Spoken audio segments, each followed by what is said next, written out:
también formando en lo valórico. Estamos con algunas actividades, bastantes, los apoderados han trabajado muchísimo. Aprovechamos de agradecer en todo lo que han realizado, en las campañas, a las instituciones donde estamos apoyando a partir prácticamente del mes de haber estado en casa cuando todavía teníamos incertidumbre. De volver pronto, no sabíamos. Así que gracias a todos los que han puesto su granito de arena dentro de las posibilidades de cada cual.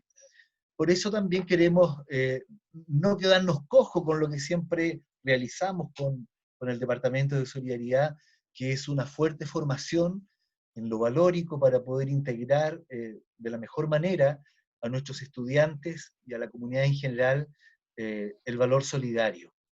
Y hoy día estamos con un invitado que, claro, a raíz de la pandemia ha sido bastante más conocido, pero él tiene toda una trayectoria importante en el área de la salud y en su especialidad. Me refiero al doctor Sebastián Ugarte, que es jefe de la unidad de paciente crítico de la UCI de la clínica Indisa, quien ha hecho bastantes publicaciones en relación a su especialidad, y por supuesto también lo hemos notado, y yo creo quienes lo hemos visto y seguido en televisión, una tremenda vocación también docente por la manera pedagógica. Doctor, aprovechamos de saludarlo, de felicitarlo por la labor educativa que ha realizado para la población, que en realidad en esta pandemia se ha extrañado bastante. Gracias por el carisma, por la credibilidad. Así que le damos la palabra, bienvenido. Gracias, Marcelo. En los próximos minutos quiero hacer una breve introducción sobre algunos conceptos en torno a vocación, pero desde lo que es mi vocación personal como médico, mi interés por la medicina intensiva, el amor al prójimo, el esfuerzo y el servicio. Gracias al Colegio André por esta oportunidad de conversar. Y bueno, les voy a compartir algunas ideas y reflexiones que ojalá les resulten de interés. Mi vocación que ha traspasado mi vida ha sido la medicina, y quería partir explicando esta loca vocación por la medicina con este pensamiento del doctor Albert Schweitzer, quien dice: piensa de vez en cuando en el sufrimiento del que apartas la vista. Y este médico que se dedicó a los que menos tienen, a los que sufren de enfermedad en África, él pide recordar el sufrimiento de nuestra sociedad. Ha hecho tanto esfuerzo por borrar, por hacer desaparecer. Pareciera que estamos más centrados en la felicidad, en el placer, lo que es entendible, razonable, pero que de vez en cuando necesitamos recordar el sufrimiento que no nos gusta. Y la vocación que es como la estrella polar que guía nuestra vida, es esa luz en medio de la noche que nos permite dirigirnos hacia donde vamos, que nos permite no perder el rumbo. Entonces, es muy importante para trazar un rumbo de vida y trazar tu futuro. En el caso mío de la medicina, esta vocación es lo humano, nada de lo humano nos es ajeno en la medicina, es un amor por todo lo humano, por la vida, no solo por evitar la enfermedad, sino porque la gente viva y viva en abundancia. Nuestra vocación es servir al enfermo, y en tiempos de pandemia, cómo no, más evidente se hace aquello de servir al enfermo, la alegría que uno siente cuando podemos dar de alta a un paciente y junto con el alta de ese paciente recibimos como una verdadera inyección de energía, de entusiasmo, porque de alguna manera cuando él se va recuperado sentimos de que al menos hicimos algo que valía la pena. más allá del dinero que te paguen, más allá de cualquier otra cosa, poder saber que uno ayudó a un ser humano, fíjate que es tan bonito, te vas con un calorcito dentro del pecho que nadie te puede dar eso, es una cosa maravillosa. Esa es nuestra vocación. Y esta vocación no es tan sencilla.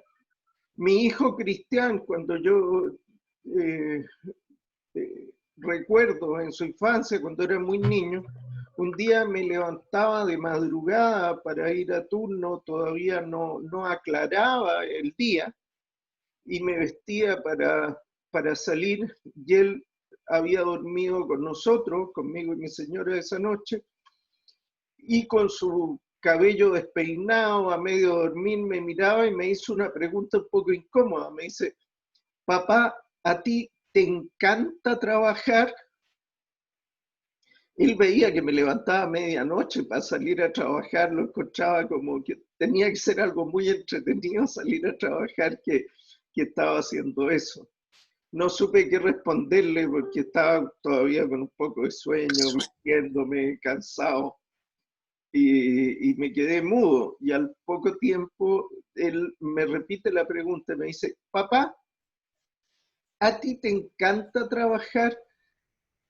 Y claro, supongo que si uno trabaja largos turnos, se levanta temprano para estudiar, se acuesta tarde estudiando, supongo que la respuesta correcta a esa pregunta de Cristian, que llevo muchos años pensando, es sí, hijo, sí, me encanta trabajar. Eso quizás significa vocación. Pero la verdad es que nuestra vocación no es solo humanidad, no es solo una disposición a trabajar, sino también significa un amor por el conocimiento. Y eso hay que transparentarlo. En la medicina uno no solo uno ama al ser humano que sirve, sino que se intriga como en una verdadera novela policial en descubrir los tratamientos de las enfermedades, las causas de los síntomas que tiene un paciente.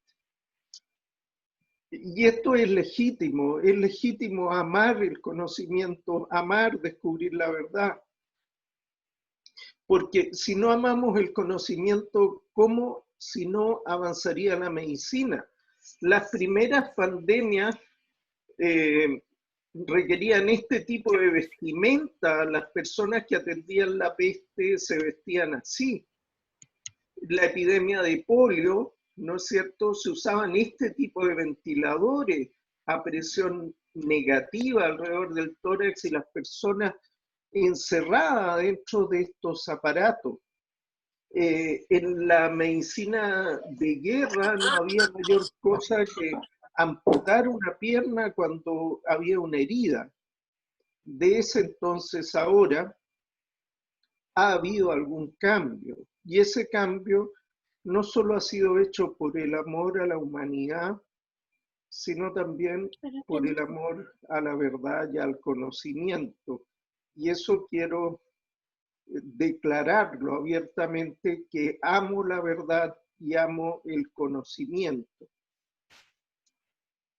Y el conocimiento se origina de la fisiopatología, de comprender los fenómenos vitales, pero también de la evidencia científica como un faro que nos ilumina en la luz de la oscuridad, de la ignorancia y de la noche.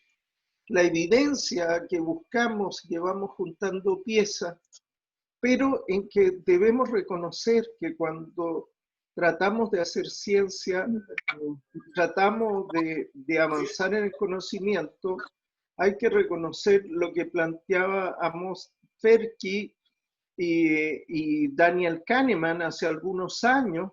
Ellos plantean que en la heurística del conocimiento, los científicos tienen ciertos preconceptos antes de sus investigaciones que tratan de confirmar muchas veces con sus investigaciones.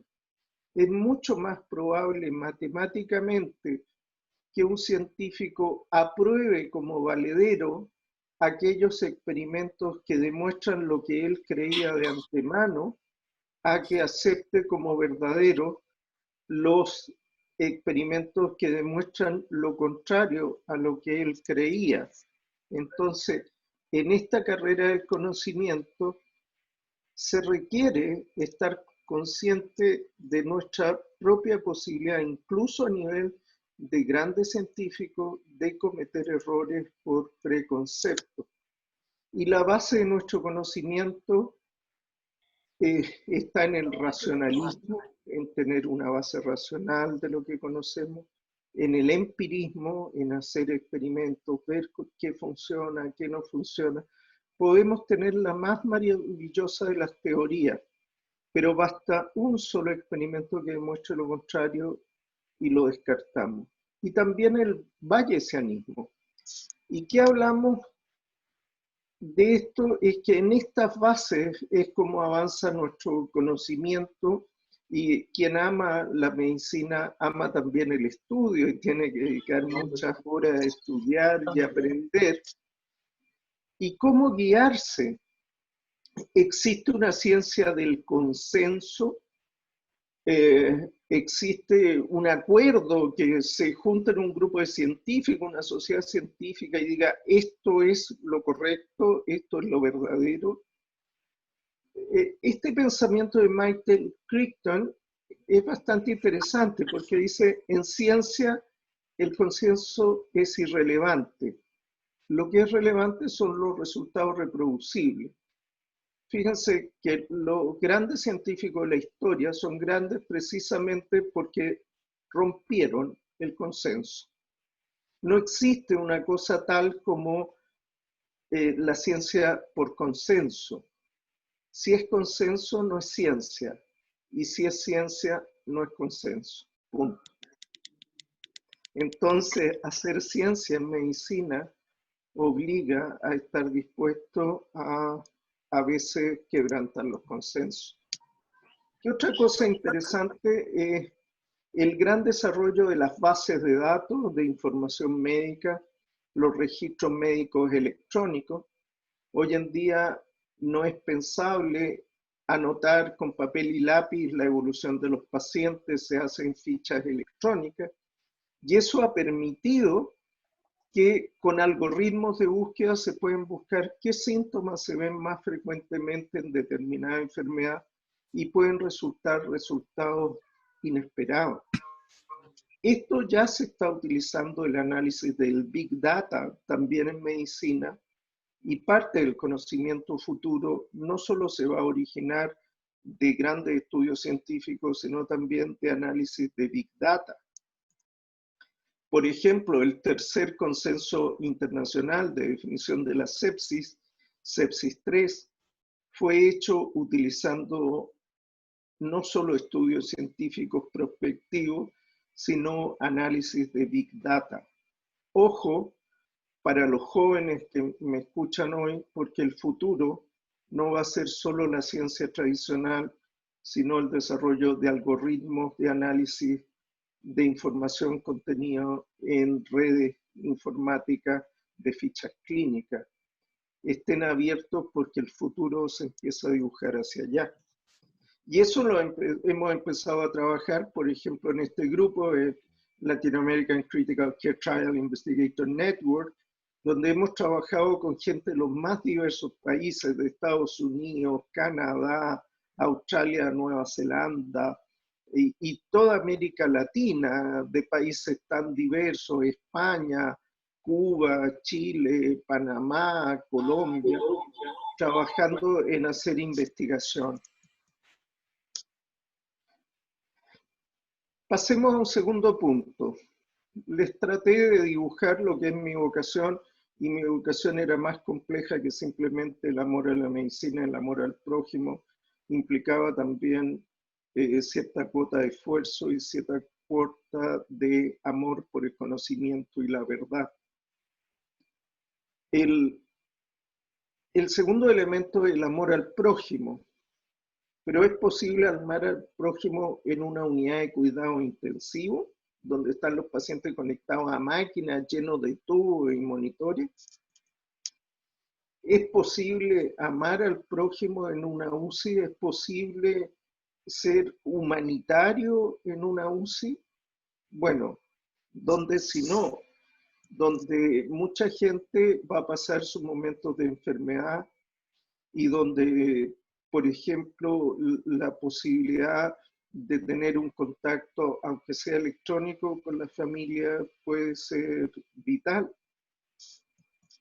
¿Es necesario que los pacientes estén completamente dormidos en la UCI o pueden estar despiertos y recibir explicaciones sobre lo que se está haciendo con ellos? O incluso estar profundamente dormidos y paralizados. Soy de aquellos que creemos que la humanidad debe cuidarse y debe preservarse en la unidad de cuidado intensivo y buscar que no tengamos simplemente un paciente que pareciera estar muerto, salvo por los signos en los monitores que nos indican que está vivo. Y que el paciente pueda recibir información y que participe de este proceso, y eso agiliza y facilita su recuperación. ¿Es posible amar en la UCI hasta el final, hasta el momento de decir adiós, de dejar la vida? Todos los seres humanos vamos a morir. En una sociedad medicalizada como la nuestra, muchos van a morir en la UCI. ¿Cuál es el derecho que tiene alguien que muere de poder decir adiós, poder decir sus últimas palabras, poder recibir la compañía de su familia? Son temas que hoy en día debe analizar una sociedad moderna. ¿Es posible amar al prójimo 24 horas al día, 7 días de la semana? ¿Por qué? Porque los seres humanos tenemos ritmos biológicos y también nos cansamos y también necesitamos descanso. Y ahí uno de los temas que uno debe plantearse a nivel sanitario en cualquier país, desde luego en Chile, es quién cuida a los que cuidan. Hay que amar al ser humano que está enfermo, pero también a los que cuidan.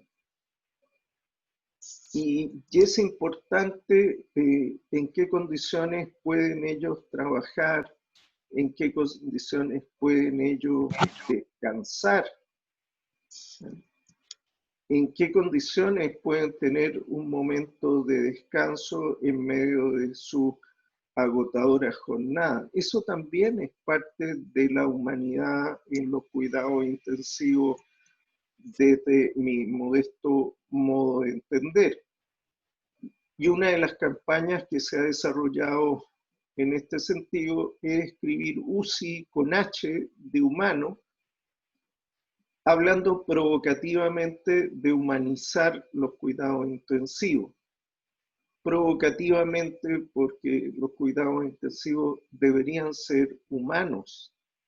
Entonces, hablar de humanizar es como si ya no lo fuesen o en algún momento de la evolución de la medicina hubieran dejado de serlo. Como un poco Doctor House, este célebre personaje de televisión, que le dice al paciente, ¿qué quiere usted? ¿Un médico que le toma la mano mientras usted se muere? ¿O un médico poco empático, pero que le va a salvar la vida?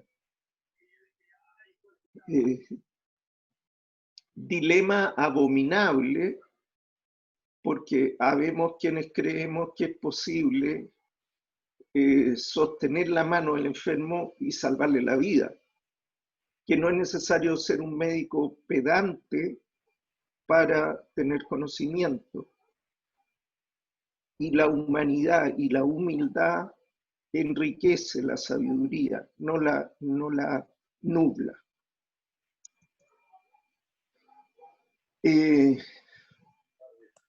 ¿Es servicio la medicina en una unidad de cuidado intensivo, esta vocación que yo escogí? Bueno, la verdad es que lo central de la medicina es siempre estar al lado del que sufre, al lado del paciente que sufre. Pero con el desarrollo de la medicina fuimos expandiendo. Si ustedes se fijan en esta célebre pintura, en la mano del buen doctor hay algo. ¿Qué es eso? Es este objeto, es el primer estetoscopio, hecho de madera y caucho para poder escuchar los sonidos dentro del tórax o del abdomen del paciente. Y poco a poco fuimos utilizando instrumentos tan simples como este primer estetoscopio o instrumentos más complejos como el ultrasonido, que hoy día incluso se puede conectar a un celular, pero que significa incorporar tecnología y no es solo mirar los ojos, tocar la piel del enfermo, sino utilizar más y más instrumentos y más tecnología. Y desde luego, exámenes de laboratorio, ¿ah? Como William Osler nos enseñó, pero esos exámenes de laboratorio nos entregan información. ¿Cuántos médicos en su vida, ustedes podrán ver que le pide una larga lista de exámenes y después cuando ustedes van a verlo, se dedica largamente a mirar esas hojas con números de sus exámenes y nunca conversa con usted, no lo mira a los ojos, no le pregunta cómo se siente? Tanta tecnología a veces confunde. Tenemos catéteres que nos permiten ver cuál es la presión de la sangre que llega a nuestro sistema nervioso central. Sistemas que nos permiten ver, ¿no es cierto?, con espectrometría cercana al infrarrojo, cómo es la perfusión del cerebro, sondeando los misterios del humano, del pensamiento, electroencefalografía para ver cómo funciona la actividad cerebral superior, quizás el pensamiento. ¿Hasta dónde llegamos? ¿Hasta dónde invadir al paciente? ¿Hasta dónde poner catéteres? ¿Dónde está el límite y dónde el exceso? Sabemos lo que medimos, mientras más exámenes, más laboratorio, más instrumentos, ¿cuántos de ellos son realmente necesarios?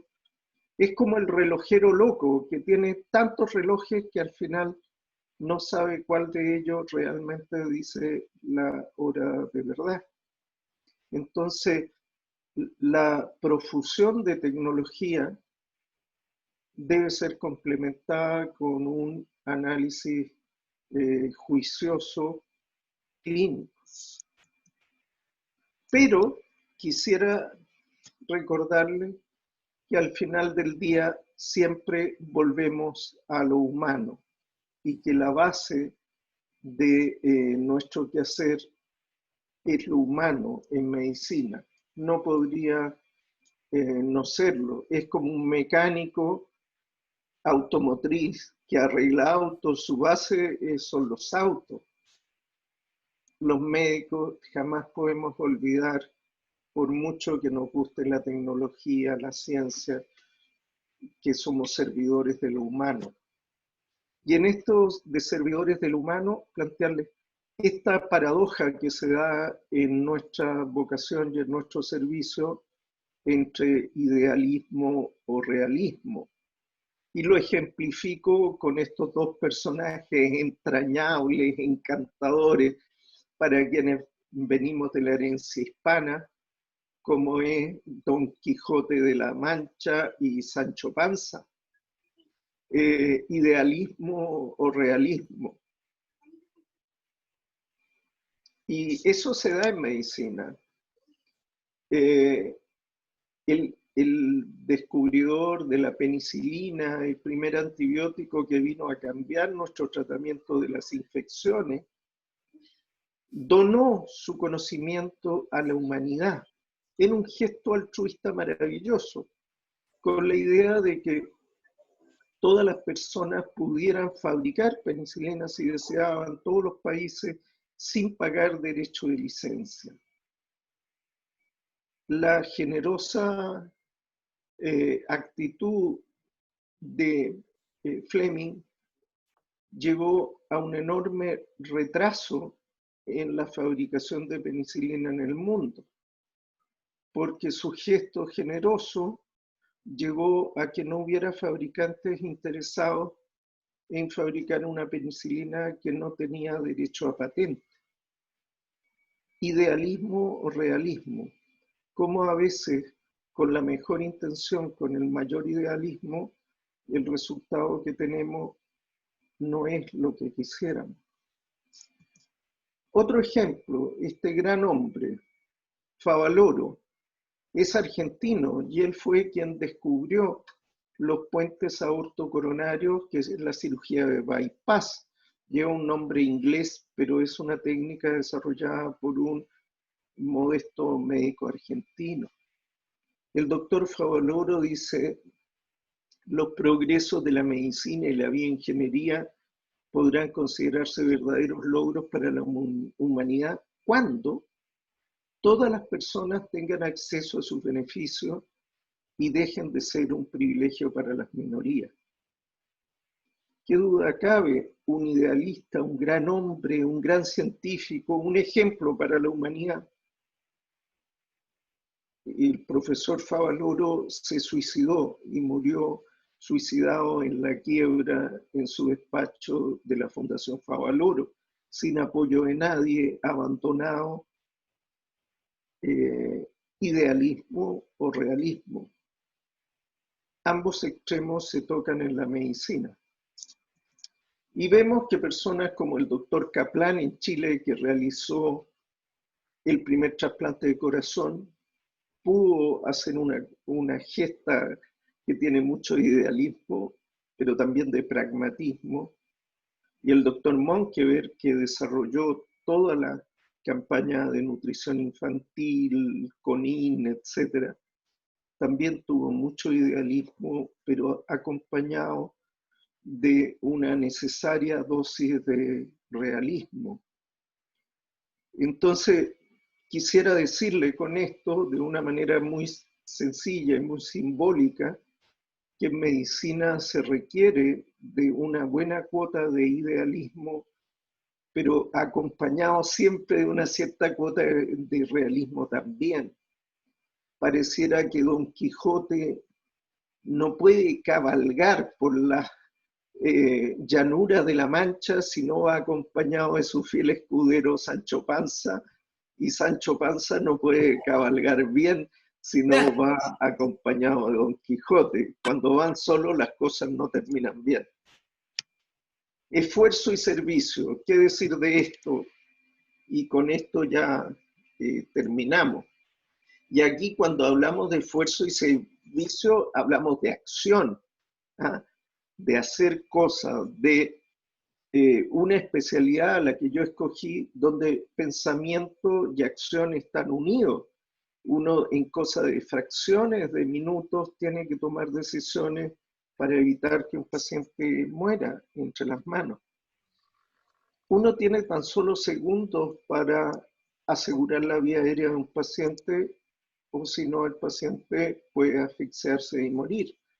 ¿Estás preparado para eso? Es la pregunta que todo médico se hace cada vez. Cuando hay eventos cerebrales, se tienen solo minutos. También cuando tiene una falla circulatoria o respiratoria tan grave que requiere una asistencia circulatoria extracorpórea, minutos, horas para tomar decisiones. ¿Estás preparado para ello? Para manejar las complejas evoluciones de la función cardíaca, de la presión arterial, son horas en que uno tiene que estar hora a hora siguiendo a su paciente. ¿Estás preparado? La verdad es que cuando escoges esta profesión, hacemos un juego de palabras en inglés, porque las ondas del electrocardiograma se denominan QRST a partir de P, que es la onda primera auricular. y con esto hacemos el Merry Christmas and Happy New Year, que es diciendo y recordando que si escoge esta profesión, hasta durante la fiesta de Navidad y el New Year, serás un intensivista el 1 de enero y serás un intensivista el 5 de enero y serás un intensivista toda tu vida. ¿Y en qué consiste este trabajo? Hay trabajos difíciles, hay trabajos complejos que quizás todos admiramos, como por ejemplo lo de un piloto de avión. ¿Qué duda cabe? Un piloto de avión es un hombre respetable que hace una labor compleja, y veamos en qué consiste la compleja labor de un piloto de avión. Básicamente, solo básicamente, podríamos decir que él tiene que tomar decisiones sobre 3 campos de cosas: a qué velocidad ir, a qué altitud y con qué curso. Son en ese ámbito de decisiones las principales alternativas y disyuntivas que tiene. ¿Qué hay con los médicos de urgencia y los médicos de intensivo? Y coloco esta imagen con una popular serie de televisión, que es más bien aspiracional, como nos gustaría ser, pero en la realidad es esto. Ustedes cuando van a un servicio de urgencia o van a la UCI esperando encontrar a George Clooney, se encuentran conmigo y ven que la publicidad es engañosa. Y quienes trabajamos allí, ¿qué decisiones tenemos que tomar día a día? Bueno, tenemos que tomar no solo sobre 3 campos, sino qué fracción inspirada de oxígeno recibir, si poner droga vasoactiva, si indicar hipotermia, si sedación, si intubar al paciente, si colocar una traqueostomía, nutrición parenteral, si usar antibióticos, si dializar. Son muchas decisiones y en pocos segundos o minutos para tomarlo. Ese es el vertiginoso ritmo de la medicina de urgencia y de la medicina crítica. Para ejemplificar esto, yo le diría que hay 3 conjuntos de situaciones que pueden determinar la profesión a la que tú te dedicas. Digamos que uno son aquellos que trabajan con un equipo top. Otro es aquellos que enfrentan la muerte a menudo. Otros son los que usan equipos high-tech de alta tecnología. Y viendo cómo se cruzan estos conjuntos, ¿se acuerdan de la teoría de conjuntos? Podemos ver qué personajes son aquellos. Y si vemos, siguiendo este juego que quiero hacer con ustedes hoy, aquellos que enfrentan la muerte a menudo y usan equipos de alta tecnología, bueno, muy sencillo, James Bond, un gran ejemplo que reúne ambas características. Ahora, si plantean a alguien que use equipos de alta tecnología y que a la vez trabaje con un equipo top, ¿han pensado en alguien? Bueno, por supuesto, tienen a Iron Man con equipos de alta tecnología y tiene todo un equipo top que lo apoya. Si piensan gente que trabaja con un equipo top y que enfrenta la muerte a menudo, ¿han pensado en alguien que pueda hacer eso? CSI, ¿no es cierto? Es un típico ejemplo que reúne el trabajo en equipo top y enfrentando la muerte a menudo.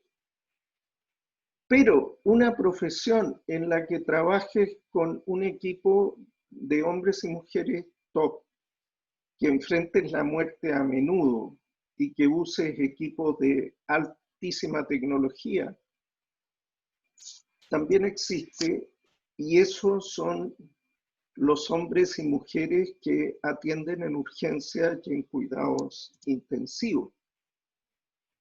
¿Cómo no querer esta bella profesión? Muchísimas gracias. Gracias, doctor, por la exposición. Bueno, tenemos algunas preguntas que queremos ya empezar a compartir. Y para eso vamos a empezar con algunas que tienen que ver con la primera instancia de compartir su exposición. ¿Cuándo decide estudiar medicina y por qué la especialidad que eligió? Porque eso igual le demanda mucho tiempo, turnos, compartir cotidianamente con el dolor y la muerte. ¿Cuándo decide la medicina y por qué la especialidad? Bueno, en realidad mi interés por la medicina nace de esta tensión, ¿no es cierto?, entre idealismo y realismo que les comentaba juguetonamente con la figura de Sancho Panza y el Quijote. Mi preocupación era dedicar mi vida al servicio de los otros y de los más pobres. En mi infancia yo tuve una formación cristiana y específicamente católica y sentía que era una forma de poder contribuir. Cuando entro a la universidad pensé hacer eso a través de las ciencias humanas y sociales y, y no me terminó por convencer porque no, no encontré un camino demasiado práctico, sino veía mucha teoría, pero al final del día no sabía qué tanto impacto estábamos teniendo realmente. Yo entré a estudiar sociología y no me convenció. Y, y cambio y digo medicina. Atendiendo enfermos, si llega un enfermo que se está muriendo y lo sano, más allá de cualquier análisis, enfermo, sano, algo hice, ¿ah? Concreto. Entonces cambié, entré a estudiar medicina y bueno, ha pasado el tiempo y aquí mismo sigue. Ahora, con respecto a lo otro, por qué cuidado intensivo? Es un poco lo mismo. Mi intención inicial iba más bien por el lado de la psiquiatría, me preocupaba la depresión, los trastornos del ánimo, los trastornos psiquiátricos, poder ayudar al sufrimiento humano por esa vía. También tuve un poco un alejamiento de eso al ver que muchas patologías, por lo menos al nivel del conocimiento que teníamos entonces cuando yo estudiaba, no lográbamos encontrar una cura, sino un tratamiento que mitigaba el sufrimiento de los pacientes, pero muchos pacientes continuaban enfermos largamente por muchos años sin que pudiéramos generar un verdadero cambio, o hacíamos cambios pero pequeñitos, como más ambicioso, más impaciente y más deseoso de hacer una diferencia frontal en la medicina intensiva, que es el otro extremo, es medicina tecnológica, máquinas, estrés, carrera. Llega un enfermo sangrando, a punto del paro, muriéndose, corazón detenido, y no cabe duda, o uno lo hace bien o lo hace mal, como que no hay intermedio. Y si lo haces bien y le salvas la vida o ayudas a salvarle la vida, te puede ir a acostar esa noche sintiendo de que lo que hiciste por lo menos valió la pena. Correcto. Doctor, tenemos una situación que, claro, todos decíamos, nadie sabía de este virus, no había conocimiento previo, ¿verdad? Fuimos aprendiendo, informándonos, los especialistas investigando prácticamente junto con el desarrollo y la expansión del COVID. Ahora, ¿cuánto de lo que, o con cuál personaje en nuestro país de los que usted decía, James Bond, etcétera, estamos comparando el proceso que hemos llevado? ¿Quién lo ha llevado? con la Perdón, celeridad, con las medidas pertinentes que se han tomado? Bueno, la verdad es que hay cosas que se han llevado con mucha diligencia, prontitud y efectividad y otras que no tanto. ¿Ah? Hay cosas como lograr aumentar la cantidad de laboratorios para hacer test de PCR en el país y llegar a tener más de 80 centros haciendo exámenes en Chile en poco más de 3 meses es impresionante. Yo recuerdo hace unos meses que mi sueño era que en Chile se pudieran llegar a hacer 8.000 exámenes. Yo decía que se puedan hacer 8.000 exámenes, si se pudieran hacer 8.000 exámenes cada día, yo estaría feliz. La verdad es que se hacen más de 20.000 exámenes en poco tiempo. O sea, superaron mis más ambiciosas expectativas. En cantidad de camas críticas, en la cantidad de ventiladores. Chile contaba con algo así como 700 camas con ventilador mecánico para adultos al comienzo de esta pandemia. Hoy en día hay más de 2.000 pacientes hospitalizados conectados a un ventilador y todavía quedan 300 ventiladores. Entonces, esto significa aumentar 3 veces lo que Chile construyó en 60 años de historia en 3 meses. Eso es impresionante. Y se lo digo porque a mí me tocó participar asesorando al Ministerio de Salud en otros periodos y cuánto nos costó luchar porque se aumentara la cantidad de ventiladores. Y hoy en día se triplicó en 3 meses. Es una cosa tremenda. Ahí ha sido rápido, acelerado, alta tecnología. Pero en otras cosas como la detección, la trazabilidad y el aislamiento de los casos, no nos sacamos la misma nota. Fuimos más lentos y faltó conexión entre la atención terciaria y la atención primaria. Siempre yo dije una frase que quizá alguno de ustedes la ha escuchado, que esta batalla no se va a ganar adentro de los hospitales, porque adentro de los hospitales recibimos a las víctimas de esta batalla. Ya es tarde. La batalla real se da afuera de los hospitales, evitando que la gente enferme. Y eso implica atención primaria, exámenes, trazabilidad, aislamiento. El ministro Mañalich puso mucho énfasis en la atención hospitalaria, hizo una gestión importante en eso. El ministro París toma la posta y pone el énfasis en esta otra parte. Creo que era necesario este énfasis y ojalá que pueda enfriar un poco la pandemia. Con esta pandemia nadie gana, siempre vamos a salir un poco derrotados, pero salir un poco menos derrotados de la pandemia con menos muertes, menos enfermos, es siempre una aspiración que cualquier médico va a tener. Yo tengo un sesgo, soy médico y siempre voy a querer que la gente no se enferme, no se muera, no pase a una UCI. Yo me gano la vida trabajando en una UCI, pero les juro que no quiero verlos en una UCI.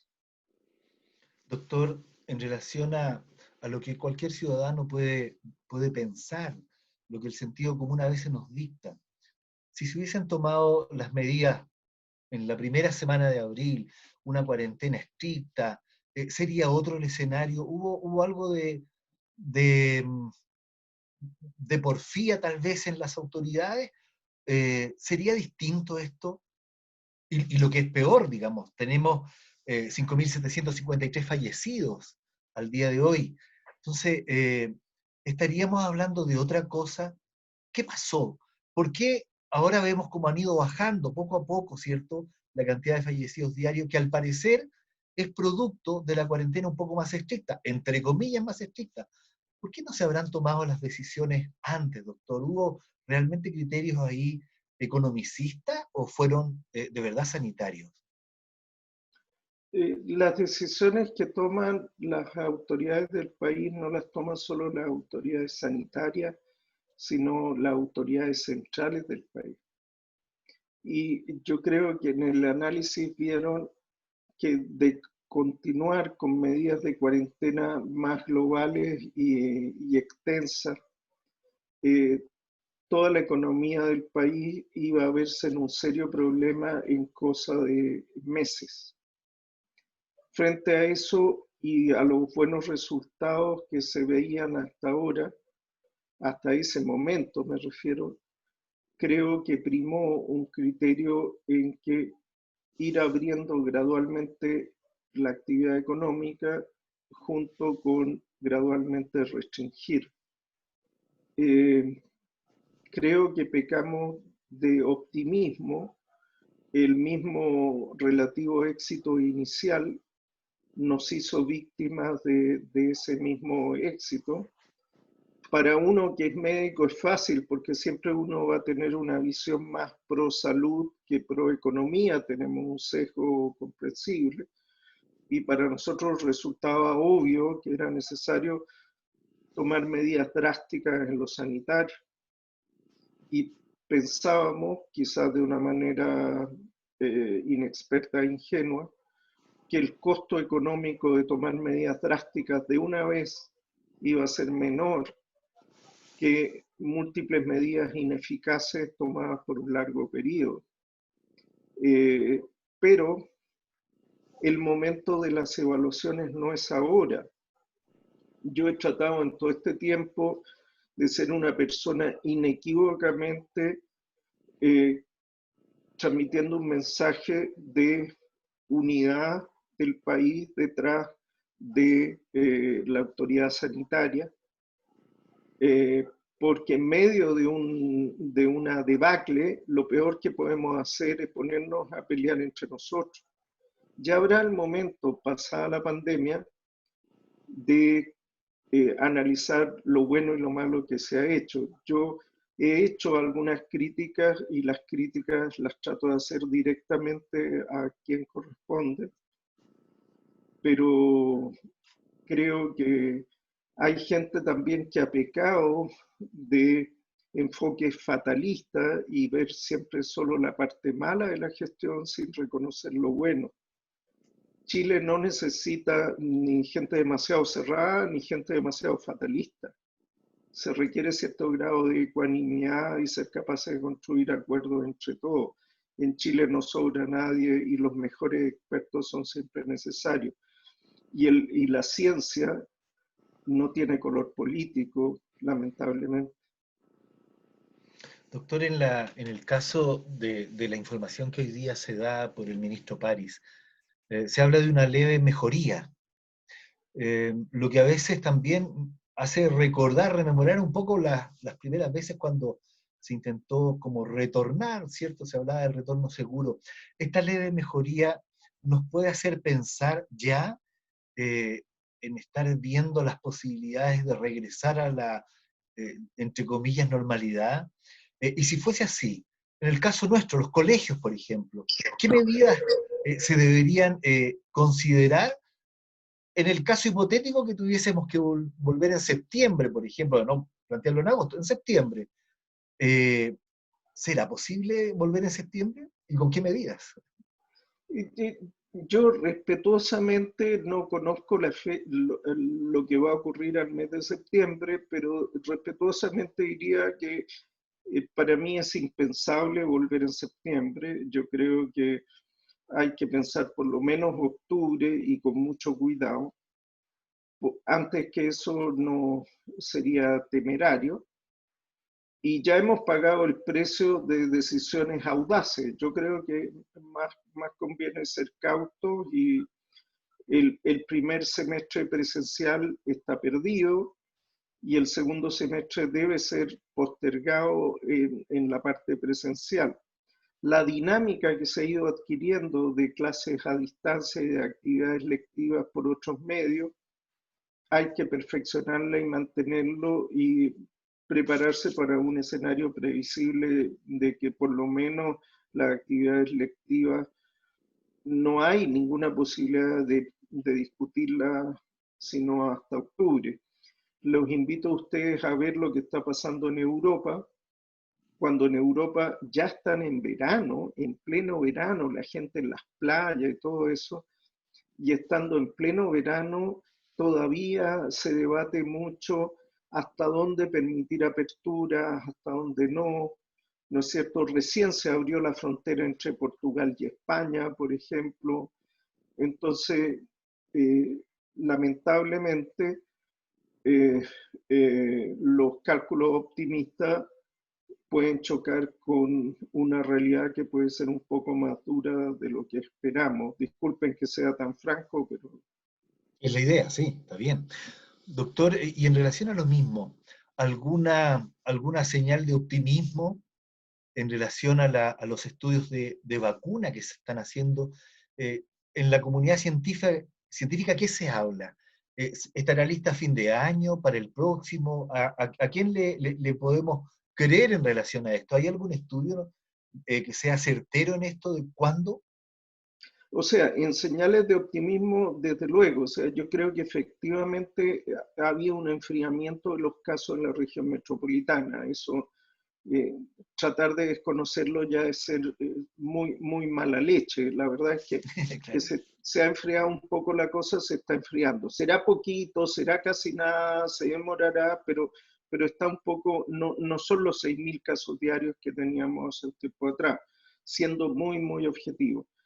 Eso no significa que esto esté controlado. Si relajamos las medidas y se acaba la cuarentena, una semana después podemos tener lo que ocurrió en Antofagasta, que volvieron a aumentar los casos, así que queda mucho invierno por delante todavía como para empezar. Que el verano no ha llegado todavía, no sé si se han dado cuenta. Yo creo que no es el momento para relajarse tanto. Y en cuanto a vacuna, bueno, la verdad es que hay varios signos esperanzadores, pero la verdad es que no lo sabemos. No lo sabemos y esa sería la respuesta corta.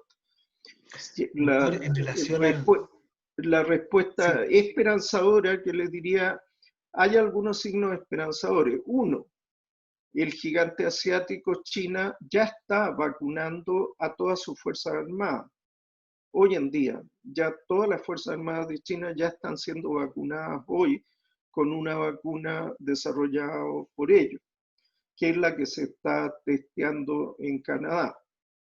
Si ellos están vacunando a todas sus Fuerzas Armadas con esa vacuna, supongo que tendrán la impresión de que la vacuna funciona, pero eso no es científico, es solo un hecho que no sabría cómo interpretarlo. Otro detalle, la vacuna de Oxford, se están fabricando millones de dosis antes de que se terminen los estudios.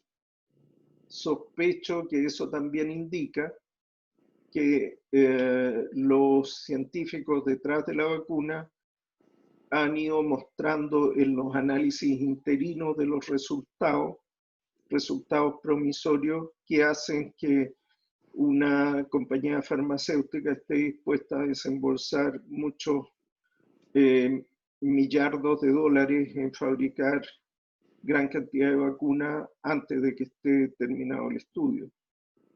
Entonces, pareciera, pero no lo podemos garantizar, de que van a haber alguna buena noticia de acá a fin de año por estos aspectos que uno presume, pero es como invertir en la bolsa, eh, basándose solo en indicios, pero no en evidencia científica.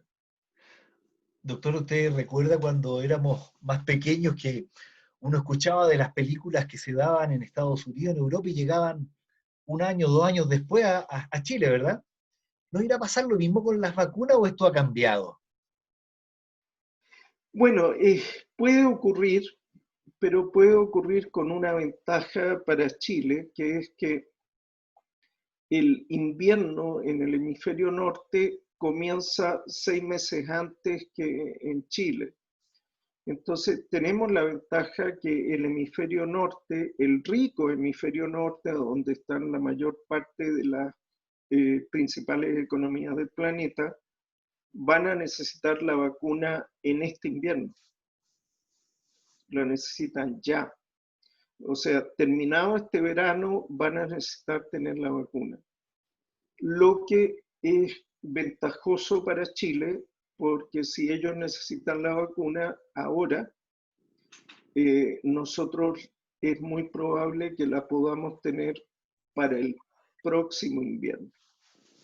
No para este invierno, pero sí para el próximo.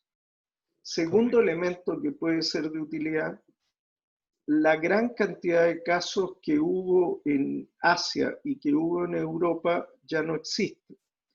La epidemia está ahora en América y buena parte de los casos en Estados Unidos, Brasil, América del Sur, incluyendo Mesoamérica con México. Entonces, si uno quiere testear vacuna, uno de los lugares donde poder testear vacuna no es Asia, no es Europa, es América. Eso da la oportunidad estratégica de que Chile pueda hacerse partícipe de proyectos de investigación para testeo de vacuna con participación en las dosis que se fabriquen posteriormente. Ese tipo de acuerdos que se pueden hacer en la comunidad científica podría facilitar, siempre que nos asociemos con la vacuna feliz, la que tenga buen resultado, que para el próximo invierno tengamos una adecuada provisión de vacuna. Hay muchos if en esa ecuación. En relación, doctor, al tratamiento que se ha usado en esta pandemia con plasma de personas que han tenido ya la infección, ¿hay avances en eso? ¿Es seguro? ¿Se ha comprobado que sirve? Es seguro, eso lo hemos visto. Hay una publicación reciente de la Mayo Clinic, en Mayo Clinic Proceedings, en que ellos trataron un número importante de pacientes con plasma. ¿De qué hablo cuando hablo de un número importante? De 20.000 pacientes. 20.000 pacientes tratados con plasma, estaremos todos de acuerdo que es un número respetable. Y en ese número encontraron que la incidencia de efectos adversos es menor a un 1% de algún tipo de reacción. Y de esas reacciones, ¿cuánto eran atribuibles al plasma? Eran mucho menos. Entonces, podemos decir que es seguro. También podemos decir que los pacientes que recibían ese plasma hiperinmune tenían baja tasa de mortalidad, baja tasa de enfermedad grave. Pero el trabajo no fue aleatorizado ni ciego y por lo tanto podemos decir que hay una asociación con buenos resultados y que hay seguridad, pero no podemos afirmar que la causa de los buenos resultados fuera el plasma, porque el trabajo no fue aleatorizado y no fue ciego. En términos generales sí podemos decir que es seguro y que pareciera, hasta el momento pareciera, asociarse a una mejoría clínica, al parecer, y en Chile diferentes centros que están avanzando en tecnología las estamos usando. Nuestro centro fue el primero en Chile que trató los primeros pacientes, pero hay muy buenos hospitales y clínicas en el país que lo están haciendo con gran excelencia clínica y académica. En el caso de la reducción de las partículas virales, doctor, usted también ha usado en algunos pacientes y también a nivel de estudio, ¿cierto? La ivermectina, que es el remedio para la pediculosis. Hace un tiempo atrás usted tenía en el Hospital San José, si mal no recuerdo, cerca de 55 pacientes que habían estado y que comprobadamente habían salido en un alto porcentaje a las 24 horas de los síntomas más graves, digamos, del estado más grave. Y a las 48 horas el porcentaje volvía a subir, de 93 a 97 lograban salir. ¿Cómo va el avance de ese estudio? Bueno, la verdad es que pudimos demostrar no solo que se lograba la reducción de las partículas virales medido por PCR, sino que mejoraba la oxigenación. Los pacientes que estaban conectados a un ventilador mecánico, le dábamos el medicamento y la oxigenación subía un 30% en 48 horas. Y aquellos que estaban en shock y que necesitaban drogas vasoactivas para sostener su vida, 2/3 de esos pacientes a las 48 horas ya no necesitaban drogas vasoactivas para sostener su presión arterial. Estamos esperando que pase el suficiente tiempo para poder ver otras variables como mortalidad, que como ustedes entenderán, se requieren tiempos largos de observación para una variable que es lenta, como que alguien muera por una enfermedad. Y completando aquello, podremos dar resultados de nuestro estudio. Lo que hemos llegado a pensar y a proponer, golpeando diversas puertas de diversas autoridades, es que lo que nosotros tratamos de mostrar en pacientes hospitalizados, en nuestra modesta opinión, ya es tarde. Es donde podemos hacerlo porque es donde trabajamos. Pero la idea no es tratar al paciente cuando ya está grave, cuando ya hay que conectarlo a un ventilador, que sería mucho mejor en cuanto el paciente empieza con la enfermedad en el primer síntoma, tratarlo de inmediato, que cuando está la replicación viral activa, uno le da el medicamento, lo trata por 2-3 días y elimina los virus antes de que se desarrolle la neumonía, antes que se desarrolle la falla respiratoria, antes que se desarrolle la respuesta inflamatoria. Y al hacer eso, no va a disminuir los contagios, la gente se va a seguir contagiando igual. Lo que va a hacer es disminuir la gravedad de la evolución de la enfermedad, va a disminuir las hospitalizaciones y teóricamente debería disminuir la mortalidad. Y libera los ventiladores también. Y disminuir la cantidad de ventiladores que se requieren. Entonces, esa es nuestra hipótesis y creemos que el mejor lugar para hacer eso no es ya en el hospital, porque eso es 10, 15 días después del primer síntoma. Debería ser hecho en las residencias sanitarias, por ejemplo, en cuanto llega el paciente que todavía no requiere ingresar al hospital o en la atención primaria, y eso podría tener un efecto sanitario mucho más importante. Recordemos que este medicamento, esta molécula que es un antiparasitario y antiviral que se ha usado contra otros parásitos y otros virus, es un genérico, no tiene patente farmacéutica, por lo tanto se puede fabricar a bajo costo y un tratamiento puede costar 8.000 pesos, 16.000 pesos.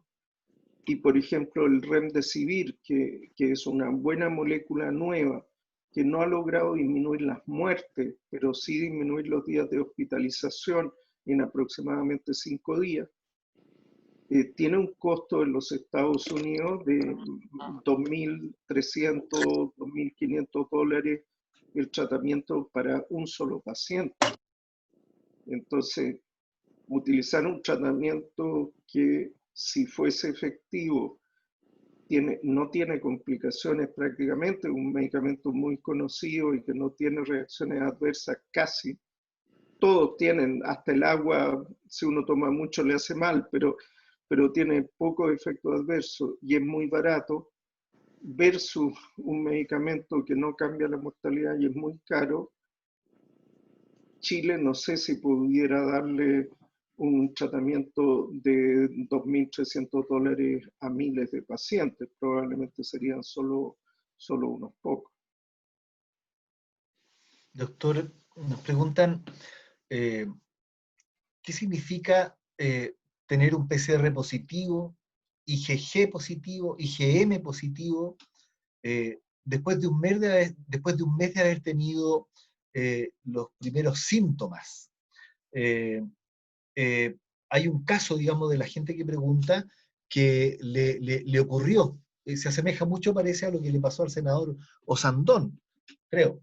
Eh, entonces, si usted le pudiera orientar, porque está un poco preocupada y bastante confundida la Sí, persona que pregunta. el tener PCR positivo después de un mes ocurre, y eso se ve con cierta frecuencia, y tener IgG positivo después de un mes ocurre, y eso es normal. ¿Por qué las personas eliminan virus, algunos, un mes después? Bueno, pueden estar eliminando virus vivos o fragmentos de virus ya destruidos que todavía se terminan eliminando en la garganta en algunos pacientes un mes o hasta 2 meses después. En las deposiciones hay gente que sigue eliminando más tiempo aún. Eso está dentro de lo descrito. Lo que es más raro es la afirmación de que tiene una IgM positiva, porque la IgM se eleva más o menos 5 a 7 días después de los primeros síntomas y luego baja. Entonces, que siga alta al mes llama un poco la atención y probablemente habría que hacer un nuevo control de IgM e IgG en unos 15 días y ahí ya debería ser el patrón tardío, que es solo con IgG y la PCR en algún momento se hará negativo. El tener PCR positivo no indica que uno sea contagioso, ojo, porque buena parte de la gente que sigue eliminando fragmentos virales son fragmentos del virus, no el virus completo activo. Correcto. Hay una relación muy cercana en lo que la especialidad que usted adoptó y en general las personas del área de la salud. Hablábamos del dolor y la muerte. Usted decía que se iba tremendamente feliz cuando lograba salvar una vida, pero cuando se va también con esa pesadez que podría tener en su trabajo, de no haber podido, de, de pensar que a lo mejor dentro de las posibilidades no pudo salvar a alguien. ¿Cómo el doctor Sebastián Ugarte se va a casa? Eh, que entre paréntesis creo que tampoco se va a su casa, digamos, por cuidado de su familia. Tiene que estar de alguna manera aislado. Eh, ¿Cómo se va con todo esto? ¿Cuál es el autocuidado que usted y los equipos de salud, aprovechamos de dar un tremendo abrazo y de gratitud a todos los apoderados y apoderadas, mamás, papás que están trabajando en primera línea, doctores, enfermeras, eh, la gente del área de kinesiología, etcétera? ¿Cómo se van, doctor? ¿Cómo llega usted con esa carga? ¿O acaso el tiempo y la cotidianidad de esto también nos va haciendo a lo mejor un poco más indolentes? No lo creo en usted, pero cuéntenos eso. Bueno, esos días uno se va, no, eso, esos días uno se va derrotado a casa. La verdad es que no son días en que uno se sienta especialmente satisfecho, ¿no es cierto? Y uno llega a su casa con dolor,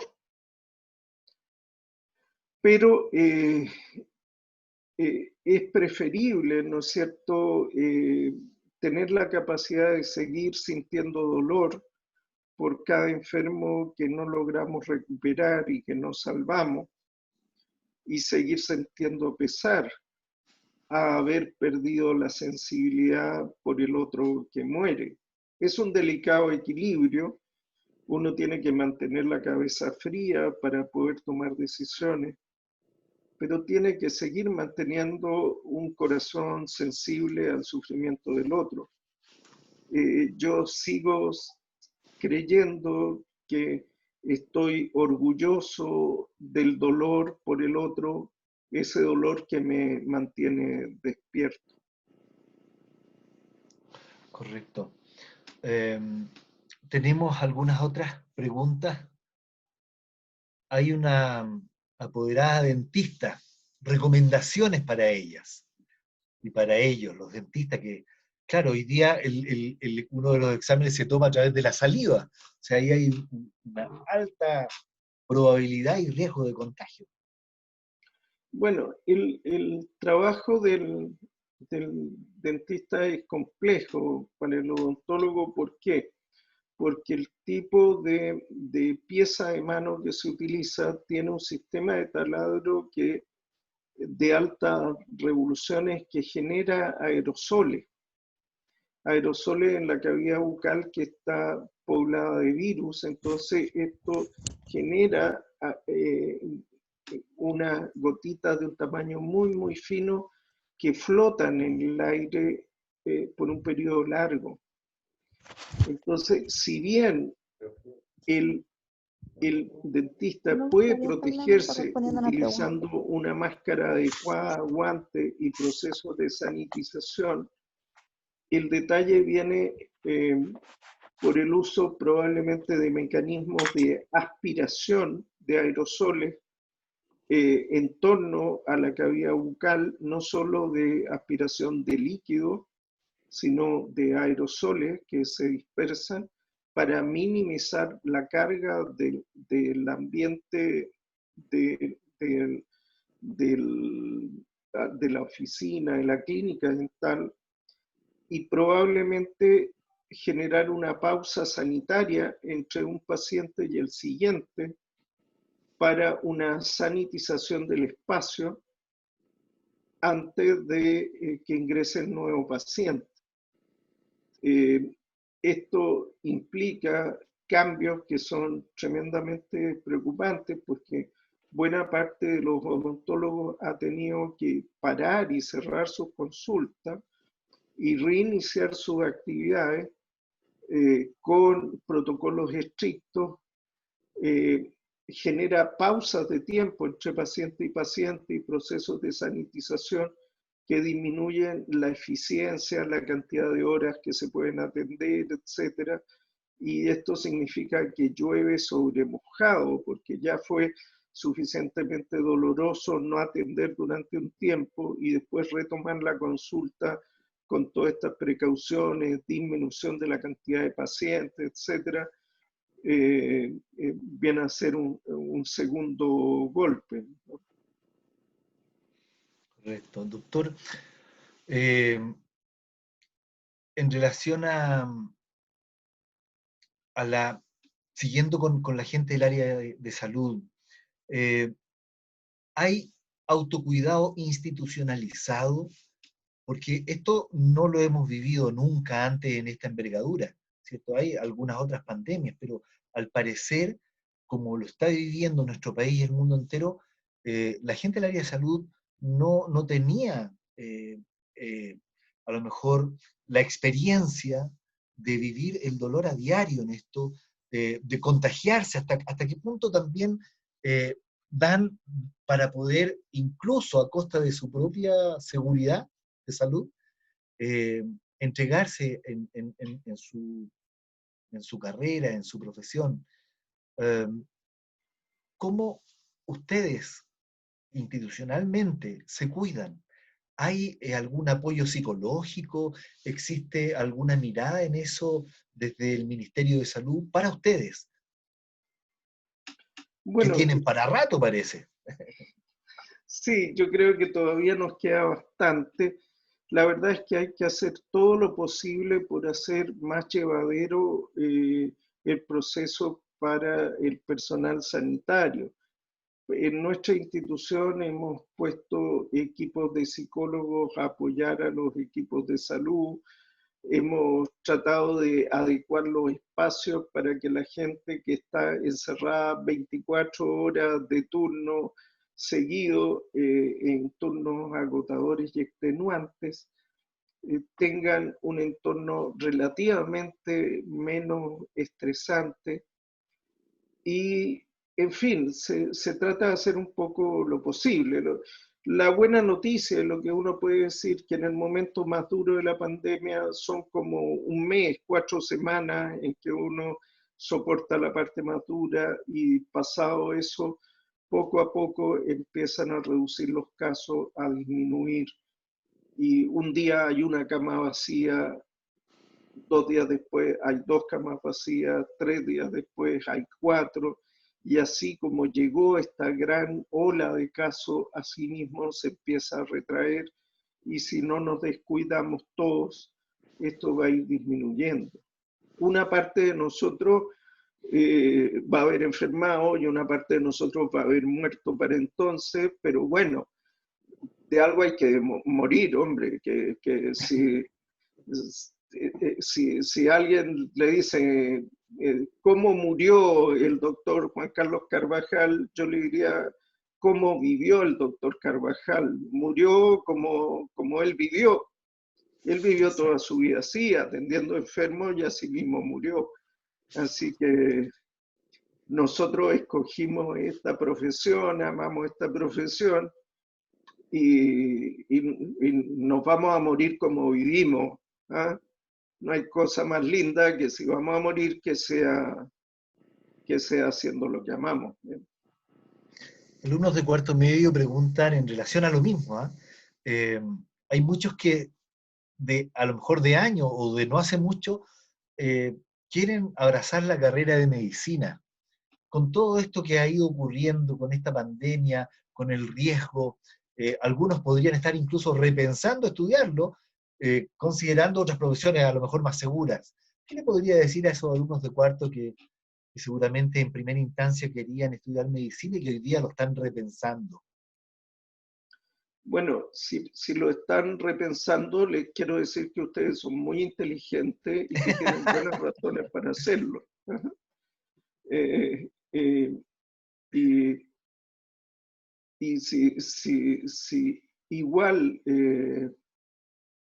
son lo suficientemente locos para, a pesar de todo lo que han visto y todo lo que han escuchado, igual querer estudiar medicina, mandarles un gran abrazo y toda mi admiración.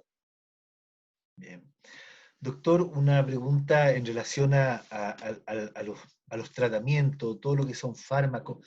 ¿Se usa lo mismo en hospitales y en clínicas o hay alguna diferencia, alguna ventaja en relación a la salud privada que la salud pública? No, yo diría que en términos, esta diferencia entre clínicas y hospitales en términos de fármacos, no ha habido una limitación económica al acceso a fármacos. Lo que sí ha habido una cierta eh, posición un poquitito más convencional, por no decir conservadora, en el sistema público, que ha utilizado solamente los cuidados básicos y no usan en general fármacos para tratar a los pacientes, partiendo del supuesto que si no hay fármacos que hayan demostrado eficacia, no damos ninguno. Lo mismo que en el sistema sanitario español, norteamericano, italiano y en las clínicas privadas de Chile, hemos dicho, si no hay evidencia que esto haga daño y al parecer parece que ayuda, los vamos a usar.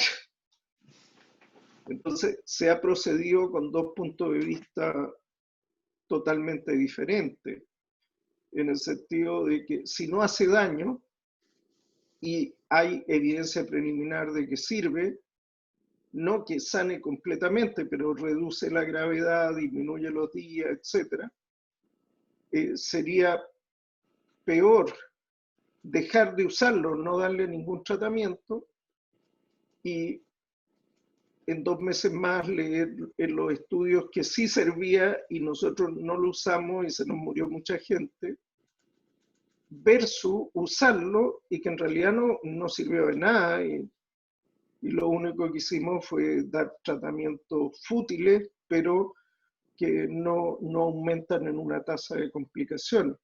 Lo mismo hicieron los colegas en España, que asociaban medicamentos, en fin, como ha ocurrido con muchas patologías, con el VIH se probaban diferentes antivirales y al final, entre todas esas mezclas, se logró dar con un resultado que al final es bastante efectivo.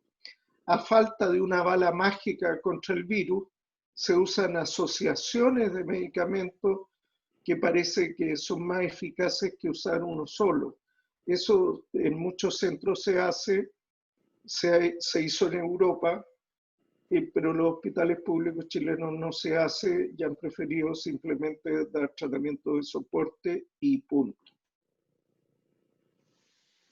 Doctor, bueno, ya para ir terminando, ha sido una grata conversación, tremendamente didáctica además, lo que aflora también en usted su tremenda vocación pedagógica. Agradecerle una vez más, doctor, porque créanos, y es el sentir de la gran mayoría de nuestra comunidad, ha sido tremendamente un faro en medio de este naufragio de la pandemia. Ha sido una de las personas que ha informado, junto con otros especialistas sin duda, pero usted ha hecho una labor informativa tremendamente importante, educativa a la población, que la extrañamos también, se echa de menos. Así que, doctor Ugarte, gratitud por toda su labor, su trabajo, y por sobre todo lo que marca la diferencia, por el amor y el cariño que pone en su trabajo, lo que habla de la extraordinaria persona que es. Nosotros sabemos que tiene hijos, esposa, familia, su madre, y que a ratos también ha debido sin duda postergar por lo que ha significado esta pandemia. Su madre hizo un tremendo trabajo, extraordinario. Así que un abrazo también para ella, por favor hágaselo extensivo de toda la comunidad andreína, y agradecerle una vez más el tiempo que ha dedicado con nosotros para explicar, para conversar, que ha sido tremendamente importante para nuestro Colegio Andrés. No sé, doctor, si quiere despedirse ya de las personas. Sí, bueno, un agradecimiento muy grande, Marcelo, un gusto haber tenido esta oportunidad de compartir con usted con mucho cariño. Gracias por tus palabras que son más producto de la gentileza que de la veracidad, pero que agradezco. Y gracias a todos ustedes por la paciencia de estar hasta esta hora. Y bueno, ya es momento de descansar y ánimo que vamos a salir adelante de esta y en un tiempo más ustedes van a ver que poco a poco vamos a ir retomando nuestra vida. Lo que les invito esta noche, si pueden, abren una ventana, miren hacia el cielo y pregúntense cómo va a ser su vida después de esta pandemia. Después de esta pandemia que ya no usábamos muchas ropas de lujo, porque ¿para qué si no vamos a ir a ninguna parte? No nos importan los autos porque no tenemos dónde ir. No nos importan las joyas, pero ¿y para qué si voy a estar en la casa? Pregúntense qué vamos a hacer con nuestras vidas más adelante. Quizá este momento de nuestra vida y de nuestra historia esta noche, en el día de hoy, en que nos juntamos a conversar, es un buen momento para pensar si no es un llamado de atención de la vida, para recordarnos que a veces hemos perdido de vista lo esencial y quizá deberíamos volver al principio de los principios. Gracias por recordarnos la vocación, como usted dijo, su vocación es lo humano. Gracias a todos los humanos que han participado de este conversatorio. Nos estaremos viendo en un próximo conversatorio, el cual les vamos a avisar. Doctor, muy gentil y que tenga un muy buen descanso. Gracias por todo. Gracias. Chao, chao. Gracias. Los invitamos a responder una encuesta para saber cómo, para que nosotros vayamos mejorando, obviamente, nuestras instancias de comunicación como colegio. El link está en el chat. lo vamos a volver a poner, pero agradecemos obviamente su presencia y responder la encuesta para que vayamos mejorando cada vez más estas instancias de conversatorio y de diálogo en la comunidad andreína.